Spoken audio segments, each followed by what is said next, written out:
ఈ మాటల్ని కొద్దిగా స్కిప్ చేయకుండా వినండి. ఈ వీడియో కళ్యాణ్కి అగైనెస్ట్ గానో లేదంటే ఇంకొకళ్ళు వేరే కంటెస్టెంట్స్ గానో లేదంటే వేరే ఎవరికో అగైనెస్ట్గా మాత్రం కాదు. This is purely about me, నా స్టాండ్, నా రివ్యూస్, నా వ్యూ పాయింట్స్, నేను డీల్ చేసే విధానం, నేను క్వశ్చన్ చేసే విధానం, దానికి సంబంధించిన వీడియో ఇది. నిన్న కళ్యాణ్ బీ పోర్ట్స్ మాట్లాడాడు అని నాగార్జున అన్న తర్వాత ఎందుకు దాన్ని తిరిగి గట్టిగా క్వశ్చన్ చేయలేదు, ఎందుకు దాన్ని నవ్వుతూ డీల్ చేశారు అన్నప్పుడు వచ్చిన కింద కామెంట్స్ ఏంటంటే majority of the comments proof ఎక్కడా, ప్రూఫ్ ఎక్కడా, నువ్వు చెప్పి ఏమన్నాడు, ప్రూఫ్ ఎక్కడా, అలాగే అన్నాడని ప్రూఫ్ ఏంటి అని చెప్పి చాలా కామెంట్స్ వచ్చాయి. నేను ఒక్కొక్కరికి దానికి రిప్లై ఇచ్చుకుంటే వెళ్తే చాలా ఉన్నాయి.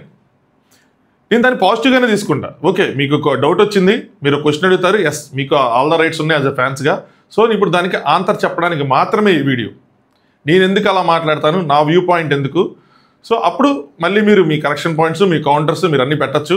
బట్ దాన్ని మీరు స్కిప్ చేయకుండా వెంటే నేను ఏం చెప్తున్నానో మీకు అర్థమవుతుంది. ఇంకా మొదలు పెడదాం. Let start. హాయ్ ఫ్రెండ్స్, నా పేరు Anand, welcome to top news. ఈ అనాలిసిస్ నచ్చితే ఖచ్చితంగా లైక్ చేయండి. మీరు చూసే ముందు లైక్ చేసి చూడండి, అది మీ ఇష్టం. సో ఎక్కడో చోట ఖచ్చితంగా నచ్చుతుంది, మీరు కనెక్ట్ అవుతారు పాయింట్స్కి. సబ్స్క్రైబ్ చేసుకోండి, ఎవరైతే కొత్తగా చూస్తున్నారో లేదంటే సబ్స్క్రైబ్ చేసుకోకుండా చూస్తున్నారో సబ్స్క్రైబ్ చేసుకోండి. ఇంకా మొదలు పెడదాం. కొన్ని సంవత్సరాలు వెనక్కి వెళ్ళాలి మనం. ఫస్ట్ ఎక్కడికి వెళ్ళాలంటే మనం సీజన్ 7కి వెళ్ళాలి. సీజన్ 7 స్టార్టింగ్ ఆఫ్ ద వీక్స్లో సెకండ్ వీక్ ఎప్పుడో ఒక టాస్క్ జరిగింది. ఏదో రంగబలిలో ఏదో ఒక టాస్క్ జరిగింది, అది పవర్ అస్త్రాలకు సంబంధించింది, చిన్న చిన్న అస్త్రాలు ఉంటాయి కదా. దాని తర్వాత గేమ్ మొత్తం అయిపోయిన తర్వాత శివాజీ టీంలో శివాజీ, అమర్దీప్, నెక్స్ట్ యావరు, వీళ్ళందరూ ఒక టీమ్గా ఉంటారు. ఇటు సైడ్ వచ్చేప్పటికి గౌతమ్, రతిక, ప్రశాంత్, వీళ్ళందరూ ఒక టీమ్గా ఉంటారు. సో శివాజీ అన్న వాళ్ళు టీం గెలుస్తారు. వాళ్ళకి డిజర్వింగ్ అన్డిజర్వింగ్ జరిగింది. చిన్న చిన్న అస్త్రాలు తీసేసి ఒకళ్ళ దగ్గర ఉన్న ఒకళ్ళకి ఇచ్చేసి ఒక్కొక్కరిని తీసేసుకుంటూ వెళ్ళాలి. కెప్టెన్సీ కంటెండర్స్ చేయడం ఏదో టాస్ జరిగింది. అయితే అందులో అమర్దీప్ని లాస్ట్కి రతికాని ఎవరో తీసేస్తారు. తీసేసిన తర్వాత అమర్దీప్ బాగా ఫ్రస్ట్రేట్ అవుతాడు. అయిన తర్వాత వాష్రూమ్ దగ్గరికి వెళ్తాడు. వాష్రూమ్కి వెళ్ళిన వాటికి గట్టిగా మాట అనేస్తాడు ఏదో. దాన్ని బీప్ చేయరు, దాన్ని మ్యూట్ చేశారు. మ్యూట్ చేసినప్పుడు అక్కడ ఏం జరిగిద్ది అంటే ఏమన్నాడు ఎవరికి తెలియదు, మ్యూట్ చేశాడు. కానీ ఏదో అన్నాడని తెలుసు. అప్పుడు పక్కన వాళ్ళ రియాక్షన్స్ ఉంటాయి. ఏ అమర్ మన షోలో ఉన్నాం, ఏ అమర్ అని చెప్పి శోభాది, నెక్స్ట్ ప్రియాంక జైంది, నెక్స్ట్ అక్కడ కూర్చున్న టేస్టీ తేజ్, అది వీళ్ళందరూ వాయిస్లు వినిపిస్తాయి మనకి. సో మనకి అక్కడ వచ్చే ఏంటంటే ఓకే అమర్ ఇక్కడ ఏదో అన్నాడు అని చెప్పి. ఏమన్నాడు అన్న దానికి ఆ రోజు నా రివ్యూ, నేను వేరే వాళ్ళ గురించి ఏది నా రివ్యూలో నేను చీల్చి చెండాడు ఆల్మోస్ట్. అట్లా మాట్లాడతారు, అక్కడ మ్యూట్ చేశారంటే ఖచ్చితంగా బూతే మాట్లాడాడు. ఇట్లా మాట్లాడటం కరెక్టేనా, షోలో ఇలా మాట్లాడచ్చా, ఇదేనా సంస్కారం అన్నట్టు చాలా గట్టిగా మాట్లాడాడు. అంటే నేను గట్టిగా మాట్లాడితే నేను ఎలా మాట్లాడతాను అలాగే, అంతేగాని తిట్టలేవు లేవు. నా రేంజ్లో నా టోన్లో నేను మాట్లాడాను. మాట్లాడిన తర్వాత చాలామంది కరెక్ట్గా అన్నారు. ఎందుకు కరెక్ట్ ఆ రోజు మీకు తెలుసు? ఆ రోజు అసలు అమర్దీప్ ఏమన్నాడు? ఈరోజు ప్రూఫ్ అడిగిన వాళ్ళు ఎవరైనా సరే ఆ రోజు కూడా చూస్తూ ఉంటారు కదా షో. ఆ రోజు మీకు తెలుసు అమర్దీప్ ఎగ్జాక్ట్గా ఏమన్నాడు? మనకి ఆ రోజు కూడా అమర్దీప్ ఏమన్నాడో తెలియదు, కానీ ఏదో అన్నాడని తెలుసు. ఎలాగా? అక్కడ మ్యూట్ చేసిన దాన్ని బట్టి, పక్కన వాళ్ళ రియాక్షన్స్ని బట్టి. కానీ ఆ రోజు కూడా ఈ రోజులాగా, ఇంతకీ ఈ రోజులాగా, ఈ సంవత్సరం లాగా నాగార్జున గారి కోసం వెయిట్ చేయలే. ఆ రోజు అన్నాడు అని చెప్పి డిసైడ్ అయ్యే మాట్లాడాం. ఏమన్నాడో తెలియకపోయినా ఎవరికి నచ్చిందో వాళ్ళు ఊహించుకున్నారు. రతికాన్ అన్నాడనో, ఇంకోటి అన్నాడనో, ఇంకోటి పెద్ద బండబూతే తిట్టాడనో ఎవరిదో వాళ్ళు ఊహించుకున్నారు. ఇంతకీ అప్పటికి ఈ లీక్స్ కూడా లేవు. అమర్దీప్ బూతులు తిట్టేశాడని చెప్పి లీక్స్ కూడా లేవు.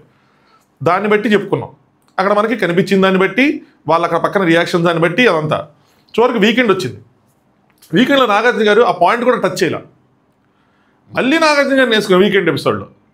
మినిమంగా అసలు ఆ పాయింట్ ఎలా మీరు టచ్ చేయకుండా ఉంటారు, అది ఇది అని చెప్పి టచ్ చేయకుండా మాట్లాడకుండా, అంటే కంటెస్టెంట్ హద్దులు దాటి మాట్లాడినా ఎందుకు చేయలేదు అని చెప్పి. సరే అయిపోయింది, అదొక పార్ట్ 1. దీనికి చాలామంది కరెక్టే అన్నారు. ఎందుకు కరెక్టే అన్నారు అంటే అన్నాడు అని ఒక ఇదిగా అనిపించినప్పుడు. రెండోది ఏంటంటే ఆపోజిట్ సైడ్లో ప్రశాంత్ ఉండటం, ప్రశాంత్కి చాలామంది సపోర్ట్గా ఉండటం, అమర్దీప్కి చాలామంది ఆపోజిట్ సైడ్లో ఉండటం వల్ల ఏదైనా సరే ఆ రోజు చెల్లిపోయింది. సరేనా? సో ఇక్కడ అన్నాడా లేదా అన్నదానికన్నా కూడా మనం ఎలా జడ్జి చేసామంటే, ఆడియన్స్ పరంగా చెప్తున్నాం, మనం ఎలా మనలో ఉన్న మెజారిటీ ఆఫ్ ద పీపుల్ ఎలా జడ్జి చేసామంటే మనకున్న ఫేవరెటిజాన్ని బట్టి జడ్జి చేసాం. మనకి అమర్దీప్ ఇష్టం లేకపోతే అన్నాడు అని చెప్పి బల్లగుద్ది చెప్పుకున్నాం. లేదు మనకు ప్రశాంత్ ఇష్టం కాబట్టి ఎస్ ఆపోజిట్లో ఉన్నవాడు కాబట్టి అన్నాడు, ఏదో అన్నాడు, బూతులే తిట్టాడు అని చెప్పి దాన్ని బూత్ కింద మనం డిసైడ్ చేసుకున్నాం. మన ఇప్పుడు చెప్తున్న ఆడియన్స్ పాయింట్ ఆఫ్ వ్యూ. ఇది అయిపోయిన తర్వాత అదే వారము నెక్స్ట్ వారం అనుకుంటా, దాని తర్వాత కోర్ట్ నామినేషన్స్ ఏదో జరుగుతున్నప్పుడు గౌతమ్ ఒక మాట అంటాడు. నాకు కాలింది డాష్లో కానీ సంథింగ్ ఏదో అంటాడు, అది కూడా మ్యూటే చేశారు. అక్కడ కూడా ఏదో అన్నాడని మనకు ఎలా తెలుసు? గౌతమ్ అని చెప్పి వీళ్ళు ఇచ్చిన రియాక్షన్స్ బట్టి తెలుసు, ఏదైనా పక్కన వాళ్ళు ఇచ్చిన రియాక్షన్స్ బట్టి. కానీ ఇది మాత్రం స్పెషల్గా ఏం చేశారంటే బిగ్ బాస్ టీము నాగార్జున గారు దాన్ని సపరేట్గా గౌతమ్తో మాట్లాడి గౌతమ్ చెప్పారు జీమ్యాన్, అది జీమ్యాన్ జరిగింది.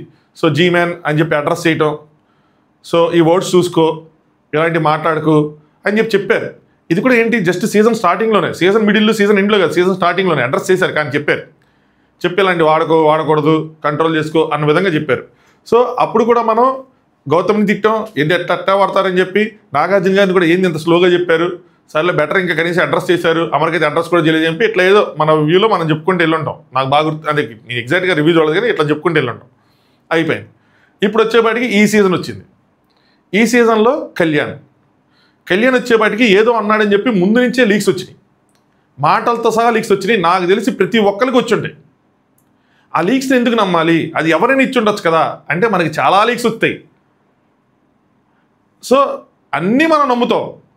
ఈవెన్ మనం డెమాన్ పవన్ కెప్టెన్ అయిపోయాడు, కెప్టెన్ అవ్వకపోయినా అయిపోయాడని వస్తే మనం కెప్టెన్ అయ్యాడని చెప్పుకున్నాం, కెప్టెన్ అయిపోయాడు అది ఇది అని చెప్పి చెప్పుకున్నాం, దాని గురించి మాట్లాడుకున్నాం. ఎవరైతే సరే ఏది వచ్చినా లీకే కదా. ఇప్పుడు వచ్చినప్పుడు మాత్రం బెనిఫిట్ ఆఫ్ డౌట్ నేను చెప్తాను, నా పాయింట్ ఆఫ్ వ్యూ చెప్తాను. అగైన్ నేను డెమాన్ కెప్టెన్ అనేది చెప్పుకోలేదు కానీ ఏదైనా సరే బెనిఫిట్ ఆఫ్ డౌట్ చెప్తున్నాను. ఇలా వచ్చినాయి అన్నప్పుడు నేను దాన్ని ఎక్కడ ప్రజెంట్ చేయాలి, ఆ వర్డ్స్ని ఎక్కడ నేను స్టోరీలో పెట్టడం కానీ, ఇందులో పెట్టడం కానీ, ఈ బ్రాడ్కాస్ట్ ఛానల్లో పెట్టడం కానీ ఎక్కడ ప్రజెంట్ చేయాలి. ఎందుకంటే ఇలాంటి కొంచెం సెన్సిటివ్ మ్యాటర్స్ కాబట్టి అది మనకి కనిపించిన తర్వాతే చెప్దాం దాని గురించి అని. మాట్లాడాలా సరే, మనం ఎపిసోడ్లోకి వెళ్ళాం. ఎపిసోడ్లోకి వెళ్ళిన తర్వాత కొన్ని ప్లేసెస్లో, పర్టికులర్ ప్లేసెస్లో మ్యూట్ చేసినట్టు క్లియర్ తెలుస్తుంది. ఒక పర్టికులర్ ప్లేస్లో దివ్య అని ఆశ్చర్యపోవడం క్లియర్గా కనిపిస్తుంది నీట్గా. అంటే అక్కడ ఏదో జరిగింది, అక్కడ యాక్షన్ జరగల, మళ్ళీ కూర్చుంది అనడం ఏదో జరగల. అక్కడ ఉన్నాడు కళ్యాణే ఉన్నాడు, కళ్యాణ్ మాటలు ఉన్నాయి కానీ మ్యూట్లో ఉంది, వినిపించట్లా. సో క్లియర్ కట్గా దివ్య రియాక్షన్ చెప్తుంది ఏదో అన్నాడు అని. కానీ అక్కడ కూడా బెనిఫిట్ ఆఫ్ డౌటే తీసుకుని, ఎందుకంటే మనం ఒక కీలకమైన మూమెంట్కి వచ్చేసాం, ఇక్కడ ఎవరి గురించి ఏం మాట్లాడినా జాగ్రత్తగా మాట్లాడాలి అన్న కాన్షియస్నెస్తో అక్కడ కూడా ఏదో మాట్లాడి ఉంటాడు, వాళ్ళ రియాక్షన్ బట్టి అర్థమవుతుంది. మళ్ళీ దాని తర్వాత కూడా ఏంటి హౌస్లో ఎవరు దీని గురించి మాట్లాడలేదు, అక్కడ ఎమ్మెల్యే మాట్లాడేటప్పుడు అబ్యూజివ్ అన్నాడా అగ్రెసివ్ అన్నాడో క్లారిటీ లేదు, వీకెండ్ కోసం వెయిట్ చేద్దాం అని అనుకున్నామే తప్పితే అమర్దీప్కి మాట్లాడినట్టు, గౌతమ్కి మాట్లాడినట్టు జడ్జి చేసి ఇక్కడ మనం మాట్లాడాల, నేను మాట్లాడాల, మనం అంటే మీరు నేనని మాట్లాడాల. స్టిల్ అక్కడ డౌటే ఇచ్చాం, ఎక్కడ కూడా కన్ఫర్మేషన్ ఇవ్వలేదు. ఇప్పుడు వీకెండ్ వచ్చిన తర్వాత నాగార్జున గారు మాట్లాడదామా కళ్యాణ్ బీప్ వర్డ్స్ కోసం అని అన్నప్పుడు, బీప్ వర్డ్స్ అని అన్నప్పుడు ఒకవేళ కళ్యాణ్ మాట్లాడకపోతే బీప్ వర్డ్స్ ఏంటి, నేను మాట్లాడలేదు కదా మీరు అలా ఎందుకు అంటారు అనేవాడు. అసలు బీప్ వర్డ్సే మాట్లాడినప్పుడు నాగార్జున గారు బూతులు తిట్టినప్పుడే మాట్లాడారు నాగార్జున గారు, ఇప్పుడు ఎందుకు బీప్ వర్డ్స్ అని మాట్లాడతారు? మీకు అంతకన్నా మీకేం కావాలి ప్రూఫ్? అంటే కరెక్ట్గా ఎగ్జాక్ట్గా ఏం బూత్ తిట్టాడో ఆ బూత్ కావాలి అక్కడ. అది ఎప్పటికైనా తెలిసిద్దా? వాళ్ళు వచ్చి చెప్తే కానీ తెలియదు. నాగార్జున గారు చెప్తారా దాన్ని? నేను చెప్తానా ఇంకో ఈ బూత్ అన్నాడని చెప్పి? ఇప్పుడు నాగార్జున అనకుండా అన్నారు కదా, ఇంక అంతకన్నా ప్రూఫ్ ఏం కావాలి? ముందు చాలా వచ్చినాయి, ఆ లీక్స్ని పెట్టి నేను చెప్పలేదు బూతులు మాట్లాడాని, వీళ్ళ కాన్వర్సేషన్ పెట్టి చెప్పలేదు, వాళ్ళ రియాక్షన్స్ పెట్టి చెప్పలేదు, ఎక్కడ కూడా ఇంకో మాట్లాడేసాడని చెప్పి మనం డిక్లేర్ చేయాలి. ఇక్కడ ఇలా వచ్చినప్పుడు దాన్ని ఎందుకు క్వశ్చన్ చేయరు అంటే, మీరేంటి దాన్ని మళ్ళీ ప్రూఫ్ అడిగితే ప్రూఫ్ హ్యాండ్ నుంచి వస్తుంది. ఎగ్జాక్ట్గా ఏమన్నాడు అన్నది మీకు నేను ఎలా టెలికాస్ట్ చేస్తాను? నేను టెలికాస్ట్ చేయగలనా? అది టెలికాస్ట్ చేసేదైతే వాళ్ళే టెలికాస్ట్ చేస్తారు కదా. వాళ్ళు మ్యూట్ చేశారంటే ఏంటి అర్థం? అది చెప్పకూడదని పదమనే కదా. మళ్ళీ ప్రూఫ్ అడిగి ఇగో ఈ మాటలు అన్నాడు, నువ్వు చెప్పి ఈ మాట్లాడాడని చెప్పు, మేము ఒప్పుకుంటాం అంటే హ్యాండ్ నుంచి తీసుకొస్తాను అది. మరి ఆ రోజు అమర్దీప్కి ఎందుకు ఇలా అడగలేదు, గౌతమ్కి ఎందుకు ఇలా అడగలేదు? వాళ్ళ యాక్షన్స్ని బట్టి, అక్కడ ఉన్న పక్కన వాళ్ళ రియాక్షన్స్ బట్టే కదా మనం డిసైడ్ చేసుకుంది. ఆ రోజు లేని న్యాయం ఈ రోజు ఎందుకు? ఇన్ఫ్యాక్ట్ అక్కడ నాగార్జున డిక్లేర్ కూడా చేయలేదు, అసలు కూడా అనలేదు అమర్దీప్ని. ఇక్కడ అన్నారు నీట్గా బీప్ వర్డ్స్ అని అన్నప్పుడు దాని గురించి మాట్లాడకూడదా? దాని గురించి క్వశ్చన్ చేయలేదు ఏంటి అని అడగకూడదా? అది గేమ్లో మనం ఫస్ట్ 2 వారాలు, అక్కడ 2-3 వారాల చివరికి వచ్చేసాం, 12 వారాల్లో ఉన్నాం. ప్రతి ఇష్యూ పెద్దదే కదా. దానికి అడగరా నాగార్జున గారు? అడగాలి కదా. ఇది ఎక్కడ న్యాయం అని అంటే కొంతమంది తిట్టారు, కొంతమంది ప్రూఫ్ మర్యాదగా అడిగారు. ఆ అగ్రీట్స్ వాళ్ళ కోసం చేస్తున్నా. ఎవరైతే బూతులు తిట్టారో వాళ్ళని బ్లాక్ చేసుకున్నాను, నా కామెంట్ డిలీట్ చేసుకున్నాను, అది ఓకే, నాట్ ఏ ప్రాబ్లం. అది ఈ మధ్య రెగ్యులర్గా జరుగుతుంది, ఏదో చేస్తూ ఉంటారు. సో ఓకే, మనం న్యూట్రల్గా ఉన్నా సరే ఇంపాక్ట్ అన్నది ఉంటుంది, ఐ అండర్స్టాండ్. అది అడగకూడదు అని అంటే ఎలాగా? ఇప్పుడు ప్రూఫ్ తీసుకురావాలి, దానికి ప్రూఫ్ అంటే ఇంతకన్నా ఏం కావాలి? ఎగ్జాక్ట్గా ఏం వర్డ్స్ అన్నానన్నది ఎవరైనా ప్రూవ్ చేయగలరా? నాగార్జున గారు బీప్ వర్డ్స్ ఎప్పుడైతే అన్నారో అప్పుడు అక్కడ అన్నట్టు వస్తుంది మనకి. అదే ఇన్ఫర్మేషన్ అనుకోండి, కన్ఫర్మేషన్. దాన్ని కళ్యాణ్ అగైన్ ఖండిస్తే అవును అన్నుండు అని చెప్పి మనం స్టాండ్ తీసుకొని మాట్లాడచ్చు. కళ్యాణ్ అసలు నాకు తెలియదు, నీకు మర్చిపోయాను, గుర్తులేదంటే అప్పుడు నాగార్జున గారు అన్న మాటలు మనం ముందు తీసుకెళ్ళాలి కదా. మీకు అన్నప్పుడు బీపోర్ట్స్ అన్నప్పుడు మీరు ఏమన్నాడు, ఏంటి, ఎందుకు అనాల్సి వచ్చింది, ఏంటి అని క్వశ్చన్ చేయకుండా నవ్వుతూ మాట్లాడుకుంటే ఇద్దరు, దాన్ని అడగకూడదా మన రివ్యూలో? ఆ పాయింట్ మనం పెట్టకూడదా? అలాంటప్పుడు అప్పుడు పెట్టకూడదు. ఆ ఇన్స్టెన్సెస్లో కూడా అప్పుడు మనం అలా పెట్టుకుంటూ వచ్చినప్పుడు ఇక్కడ కూడా పెట్టాలి కదా. నేను ఎక్కడైనా అక్కడ బిహేవ్ చేస్తే ఇక్కడ బిహేవ్ చేయాలి కదా. ఆ రోజు చాలామందికి నచ్చింది, ఈ రోజు కొంతమంది నచ్చలేదంటే అగైన్ ఎందుకు? మన ఫేవరెటిజం బట్టి చేంజ్ అయిపోతుంది మన వ్యూ పాయింట్. మనకు ఒకళ్ళు నచ్చితే వాళ్ళు కుర్చీ తన్నినా ఓకే, అది కుర్చీదే తప్పు అయిపోద్ది. ఒక బూత్ మాట్లాడినా ఓకే, అది క్యాజువల్గా మాట్లాడినట్టు అయిపోద్ది. మనకు ఒకళ్ళు నచ్చకపోతే కుర్చీ మీద చేసినా కూడా తప్పు అయిపోద్ది, బే అన్నా కూడా పెద్ద బూత్ అయిపోద్ది, లఫూట్ అన్నా కూడా బండ బూత్ అయిపోద్ది. నేను అనేది అది, నేను దాన్ని క్వశ్చన్ చేస్తున్నా. అలా ఉండకూడదు కదా. మనం అన్ని చోట్ల ఇప్పుడు మనం రివ్యూ చేస్తున్నప్పుడు మనం అన్ని చోట్ల ఒకేలా మాట్లాడాలి. అక్కడ రెచ్చిపోయి నేను ఇక్కడ తగ్గిపోతాను ఎందుకంటే ఇక్కడ ఫ్యాన్స్ ఉన్నారు ఎక్కువ మంది, అమ్మో ఇక్కడ కష్టం అని అనుకోకూడదు. నేను నాకు డిస్లైక్లు వచ్చినా అన్సబ్స్క్రైబ్ చేసుకున్నా నా వ్యూ పాయింట్ నేను పెడతా. మీరు ప్రూఫ్ ఉంటే మాట్లాడు, ప్రూఫ్ లేకపోతే మాట్లాడకంటే నాగార్జున గారు అన్న తర్వాత ఇంకేం ప్రూఫ్ కావాలి రాజా? నేను లీక్స్ని బట్టి మాట్లాడలేదు అసలు. యాక్చువల్గా లీక్స్ని బట్టి మాట్లాడినా కూడా తప్పులేదు, ఎందుకంటే ఆ లీక్స్ని చాలామంది ఆ లీక్స్ని కదా అన్ని ముందుకు తీసుకెళ్తుంది. ఎవరు ఎలిమినేట్ అయ్యారు, యాడ్ నుంచి వచ్చింది లీక్, ఎవరు కెప్టెన్ అయ్యారు, యాడ్ నుంచి వచ్చింది లీకు, ప్రతిదీ లీకే కదా. ఓటింగ్ అనాలిసిస్ చేస్తున్నాం, రియల్ టైంలో ఎంత ఉంటుంది, ఎంత ఉండొచ్చు అని చెప్పి యాడ్ నుంచి వచ్చింది లీకు, అవన్నీ లీక్సే కదా. గొంతు పట్టేసుకున్నారు, కొట్టేసుకున్నారని వచ్చింది, అది గొంతు పట్టుకోవటం వచ్చింది కదా. సో ఏదైనా వచ్చింది ఎక్కడైనా రాంగ్ అయిందా? రాంగ్ అయినవే మనం డైరెక్ట్గా చెప్పుకొని లీక్స్గా చెప్పుకున్నప్పుడు దానికి మళ్ళీ ఇది చెప్తే నేను ఒప్పుకోను, అలా ఎవరో లీక్స్ అంటే ఒప్పుకోను అంటే అసలు నేను దాన్ని పెట్టను కూడా పెట్టలేదు, అది వేరే విషయం. లీక్స్ గురించి మాట్లాడలేదు, ఆ కామెంట్స్ కోసం చెప్తున్నా. లీక్స్ గురించి మాట్లాడాల, నన్నది నాగార్జున గారు వ్యూ పాయింట్ తీసుకొని మాట్లాడుతున్నా. సో మనకి ఎక్కడా కూడా ఎప్పుడు కూడా ఏం బూత్ మాట్లాడారు అన్నది ప్రూఫ్ ఉండదు. పక్కన వాళ్ళ రియాక్షన్స్, వాళ్ళు మ్యూట్ చేసినప్పుడు మనం వినే ఆ మ్యూట్ అని చెప్పి అది చూసినప్పుడు మాత్రమే దాన్ని బట్టే మనం డిసైడ్ చేసుకొని జడ్జి చేసుకుంటూ వచ్చాం. ఇన్ఫ్యాక్ట్ అక్కడ నాగార్జున రకముందని వాళ్ళు జడ్జి చేసేసాం. ఇక్కడ కూడా స్టిల్ ఒక టాప్లో ఉన్నాడు కంటెస్టెంట్, చివరికి వచ్చేసాం కాబట్టి బెనిఫిట్ ఆఫ్ డౌట్ ఇచ్చే మాట్లాడాడు. ఇన్ఫ్యాక్ట్ ఆపోజిట్ సైడ్ ఉన్న వాళ్ళు సరే మీకు తెలిసినా కూడా, మీ మనసుకి ఎక్కడో తెలిసినా కూడా, తిట్టాడని తెలిసినా కూడా మీరు గట్టిగా మాట్లాడలేదని అనా. బెనిఫిట్ ఆఫ్ డౌట్ ఎందుకు? మన ఎడ్జ్కి వచ్చాం కాబట్టి, చివరికి వచ్చాం కాబట్టి ఏ కంటెస్టెంట్కి అన్యాయం జరగకూడదు, అందుకని హోల్డ్ చేసి పెట్టుకున్నాం. ఇప్పుడు నాగార్జున గారు వచ్చిన తర్వాత నువ్వు బీపోర్ట్స్ కోసం మాట్లాడుకుందాం అన్నప్పుడు నువ్వు వాడేవనే కదా అర్థం. అలాంటప్పుడు దాన్ని ఎందుకు నెమ్మదిగా డీల్ చేశారు అన్నదే క్వశ్చన్. అది నాగార్జున సైడ్ నుంచి బిగ్ బాస్కి క్వశ్చన్. అది కళ్యాణ్ ప్లేస్లో ఉంటే నువ్వు వాడవా, కళ్యాణ్ ప్లేస్లో ఉంటే నువ్వు ఫ్రస్ట్రేట్ అవ్వా, కళ్యాణ్ ప్లేస్లో నువ్వు అలా బిహేవ్ చేయమంటే చేస్తా, నేను చేయనట్లా చేస్తా, అంతకన్నా ఎక్కువే చేస్తానేమో, నేను కొడేస్తానేమో. కానీ దాన్ని అవతల వాళ్ళు క్వశ్చన్ చేయలేదని చెప్పి మీరు క్వశ్చన్ చేస్తారు కదా. ఏంటి ఆనంద్ అలా మాట్లాడుతూ ఉంటే నాగార్జున గారు ఏంటి అనట్లేదు అని మీరు అంటారు కదా. ఒక మాట ఎందుకు అనట్లేదు? ఆనంద్ ఎంత ధైర్యం కూర్చుని తన్నేశాడు, అమ్మాయి మీదకి వెళ్ళిపోయాడు, ఏంటి ఒక మాట అనరా నాగార్జున గారు అంటారు కదా. అంటిల్ అన్లెస్ నేను మీకు ఫేవరెట్ అయితే తప్పితే అడుగుతారు కదా. అలాగే నేను రివ్యూ చెప్పేటప్పుడు నీ పొజిషన్లో ఉన్నప్పుడు అయ్యే అడుగుతాం, ఎందుకు నాగార్జున గారు అడగలేదు, ఎందుకు నాగార్జున గారు దీన్ని క్వశ్చన్ చేయలేదు? మీకు తెలిసినప్పుడు బీపోర్ట్స్ వాడాడు అని అన్నప్పుడు మీరు దాన్ని అడగాలి కదా, కొంచెం గట్టిగా మాట్లాడాలి కదా. గేమ్లో మనం స్టార్టింగ్ ఆఫ్ ద వీక్స్ కూడా లేం కదా మీరు వదిలేయటానికి. ఎండ్లో వచ్చాం, విన్నర్స్ రేస్లో ఉన్నారు. అలాంటి వాళ్ళ ప్రతి పాయింట్ని మిగతా వాళ్ళకి ఎలా అడుగుతున్నామో వాళ్ళకు కూడా అడగాలి కదా. ఇంటెన్సిటీ తగ్గించైనా సరే అడగాలి కదా.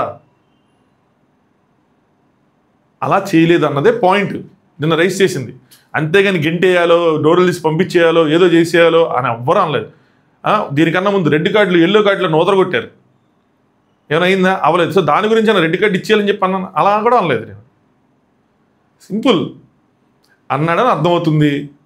సరే బెనిఫిట్ ఆఫ్ డౌట్ ఇచ్చాం, వాళ్ళ రియాక్షన్స్ అన్నీ కూడా. నాగార్జున గారు బీపోర్ట్స్ అన్న తర్వాత కన్ఫర్మేషన్ వచ్చింది. కన్ఫర్మేషన్ వచ్చిన తర్వాత ఎందుకు అడగలేదని అడుగుతాం. మళ్ళీ మీరు దాన్ని ప్రూఫ్ పెట్టండి అంటే ఎగ్జాక్ట్గా మీరు ఏం చేయాలని, ఏం ప్రూఫ్ పెట్టాలని, ఎగ్జాక్ట్గా ఏం వర్డ్స్ అన్నాడు అన్నది ఎవరైనా 100% ప్రూవ్ చేయగలమా? చేయలేము. మీరు ఏదో డిఫెండ్ చేసుకునేటట్టయితే డిఫెండ్ చేసుకోండి. కానీ మీకు తెలుసు ఎక్కడో అన్నాడని. ఎస్ అన్నాడు, కోపంలో జరిగింది, నాగార్జున కొంచెం గట్టిగా అడుగుంటే బాగుండేది, it's okay, still we support, accepted. అంతేగాని ఎదురుదాడి చేయటం దాని మీద, ఎదురుదాడి చేస్తున్నా చెప్తున్నా. న్యాయంగా అడిగిన వాళ్ళకి న్యాయంగా నా వీడియో ఇది, నా ఆన్సర్ ఇది. మీరు కరెక్ట్గా అడిగారు, మీకు రైట్ ఉంది. సో మీ క్వశ్చన్కి నా ఆన్సర్ ఇది. నేను ఇలాగే జడ్జి చేసుకుంటూ వస్తాను కాబట్టి ఇలాగే చేశా. ఇన్ఫ్యాక్ట్ ఇక్కడ నేను ఇంకా ఫేవరెటిజం చేసినట్టే చెప్పాలంటే. అక్కడ క్లియర్ తెలుస్తున్నా కూడా 50-50 డౌట్ ఇచ్చి చివరిదాకా వెయిట్ చేసి నాగార్జున గారు వచ్చిన తర్వాత మనకు క్లారిటీ వస్తుంది, నాగార్జున గారు వచ్చిన తర్వాత క్లారిటీ వస్తుందని చెప్పి నాగార్జున వచ్చిన తర్వాత నేను మాట్లాడాను దాన్ని. దానికన్నా ముందు కూడా మాట్లాడాల.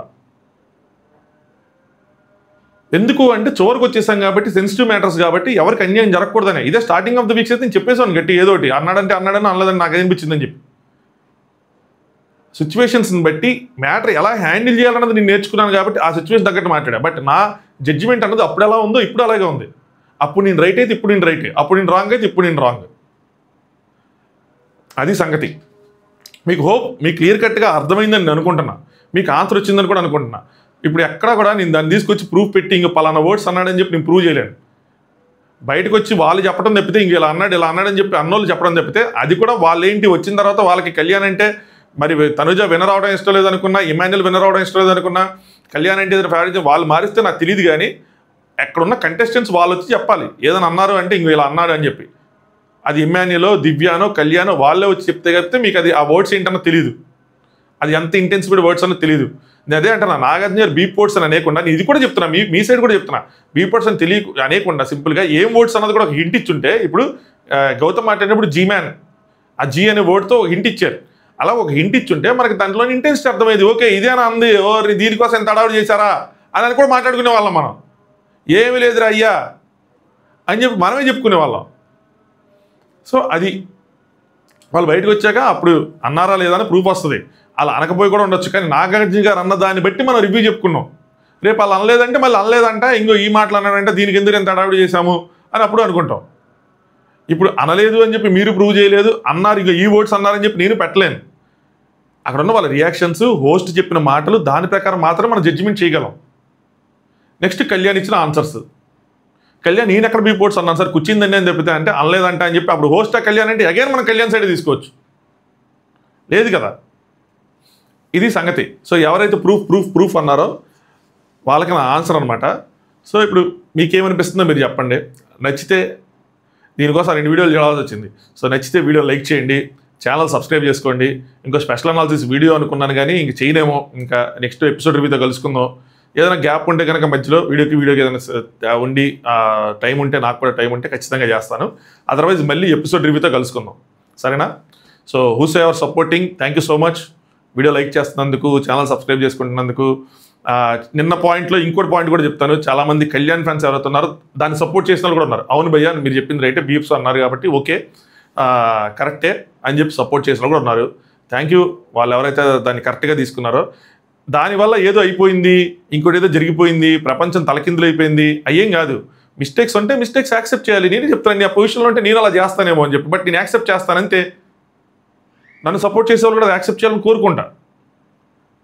డిఫెండ్ చేయాలి, ఎదుటి వాళ్ళకి ఇబ్బందికరంగా ఉండకూడదు. వాళ్ళని ఏదో అనేసి అయ్యి మాటలు పర్సనల్ లెవెల్ అలా అవసరం లేదు కదా. అయింది అనేది. Anyway, thanks for watching. Top views.